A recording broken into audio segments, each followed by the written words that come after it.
Sadly, as teenagers, as preteens, we assume that friendship is supposed to last forever. That whatever I want to do, you should do.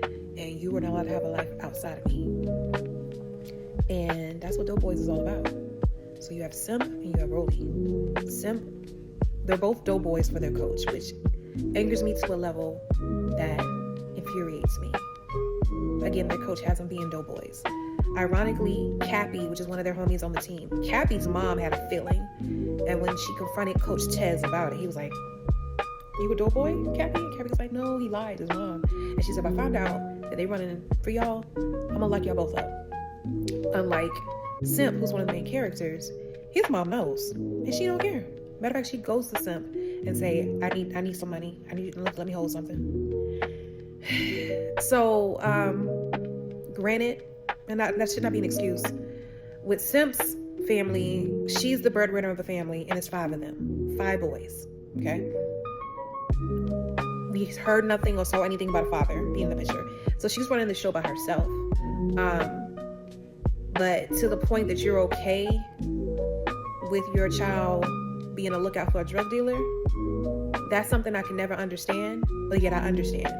Because sadly, when you're in a certain place financially and you're just trying to get bread, which is what puts a lot of our young people or people, period. It's not like nobody says, "I wake up one day and I want to sell drugs." They see, and that's what Simp sees. Simp sees the type of money that he's bringing to the home, the type of shoes he's able to wear, the type of clout. Like he wants to be, like he even wants to have his own crew working for him. Like he's seeing long term with this. Right now, he's just a lookout boy, but he's trying to work his way up.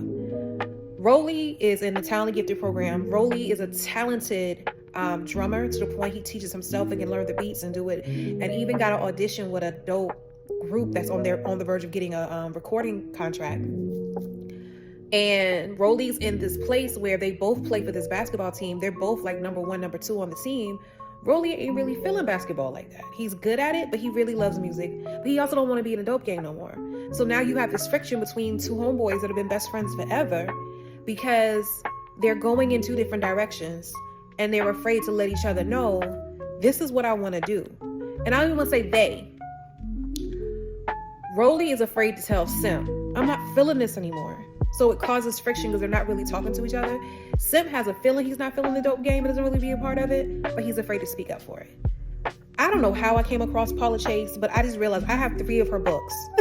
I have 3 of her books. And normally when I buy books of authors, it's because I read something of yours and I try to buy all the other books. I just know it's going to be good. Danielle Clayton, I started reading her work because she was featured in Blackout. That was an anthology that Angie Thomas, her, Nick Stone, and some other authors came together and wrote all these love stories. So I read one of her stories and automatically read everything else by her. I can't tell you how I met Paula Chase, but I'm glad. She's pretty dope. Like this is a pretty dope read. I'm almost done.